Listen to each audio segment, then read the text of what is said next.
Does history have its limitations? Is all that which happened in the past a part of history? The French philosopher Michel Foucault's idea of the episteme is indispensable in this regard. Episteme implies a hidden order of the age, an unconscious structure, as it were. Foucault defined it as the total set of relations that unite the discursive practices of a period. In simple terms, an episteme is the set of rules that tells a society what can count as knowledge at all. It shapes what people can say, think, prove, disprove, and accept as true or false. That's why Foucault was not interested in heroic individuals or grand ideas. He concerned himself with the deeper field in which ideas themselves become possible. It was Foucault's wish to work outside the philosophies of the subject and of time, and to build a theory of discontinuous systems of thought. That was his way of refusing the old habit of seeing history as one smooth road.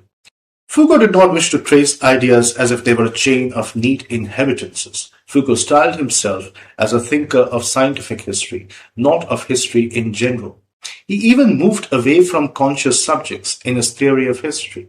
Historians tend to over-focus on human societies, individuals, beliefs, decisions. But instead, Foucault looked for the unconscious rules beneath conscious thought. One of his most influential examples was the fact that medieval writers took many of their moral lessons from animals and treated even that as serious knowledge. Modern science, on the other hand, would reject that. In other words, each age has its unconscious codes and structures of thinking that decide what counts as valid discourse. Accordingly, a war, a law, an invention, a medical theory, or a political speech does not arise in a vacuum. It becomes comprehensible only in a certain episteme.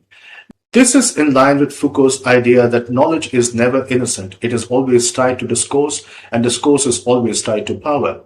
So episteme is a system that sorts, classifies, excludes, and authorizes. And that's why Foucault's work is so important for history.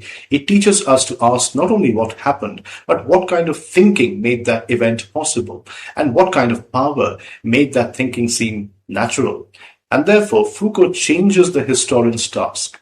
He tells us to look for the unseen grammar of an age. He makes history less about facts and more of an inquiry into the conditions under which what seemed like fact came into existence after being manufactured.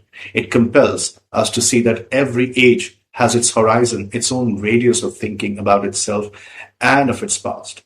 And it is that horizon, that radius, that Foucault calls the episteme.